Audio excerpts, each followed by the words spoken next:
For example, a reasonable risk would be you're coming to a intersection and you're on one side of the street and you need to get to the other, and you're going to follow all the rules, look both ways. You wait for the crosswalk to give you the green sign to go across, and there's still a risk that someone will run the stoplight or break the law and run and hit you. But does that mean you're never going to go to the other side of the street? I hope not. There is that risk, but it's reasonable. The chance is relatively low. Whereas an unreasonable risk, I always like to use the example of not wearing a seatbelt. We know because of all the studies and statistics out there that if you're in an automobile accident, your chance of hurting yourself and others is reduced significantly when we wear our seatbelts. So again, a decision, should I wear my seatbelt or not? You look at the risks. It's an unreasonable risk not to, so the decision should already be made for you. So that's why that's one of the important steps in giving thought to the problem, is to look at the risks that are involved. Then secondly, what you would want to do after you look through the risks, and if it's a reasonable risk, then go to step 2, which is give thought to the problem of who will be affected. Very seldom are decisions only going to affect you. And if you want to have a better chance of making a better decision, you need to think of others. And selfish people make a lot of bad decisions because all they think about is, how is it going to affect me? What's it going to make me feel like now?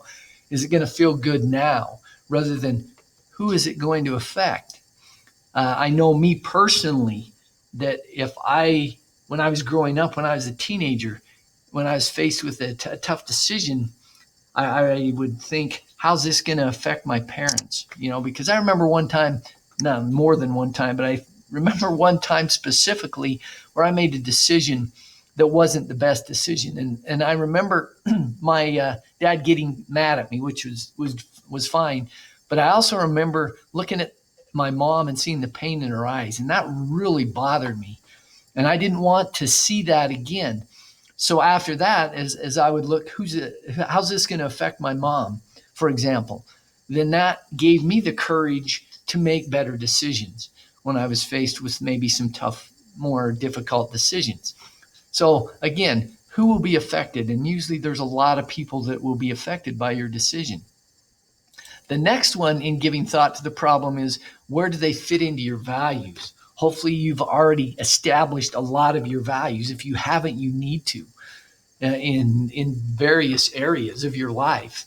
And where does this decision fit in with your values? If it goes against your values, that should make your decision that much more easy. Not that decisions are ever easy, but it should help you make a better decision. So those are 3 things to always give thought to when you're faced with making the right decision. Then let's go to the R, which is to review your choices. And a lot of times we limit those choices. We, again, take some time to think of what are all the choices that you have. Let's just take, for example, a typical teenage scenario that we think about. Hopefully none of you experience this, but all of a sudden, Sammy says, my parents are going to be gone. I'm inviting the whole class of Coach Park's health class to come to a party this weekend where there will be alcohol served. So what are your choices? Some of you might be saying you can choose to go or not to go, but there are other choices also.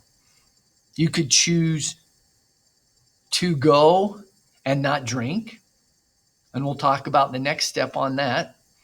You could choose to not go and invite that friend, Sammy, to your house for a party with root beer floats,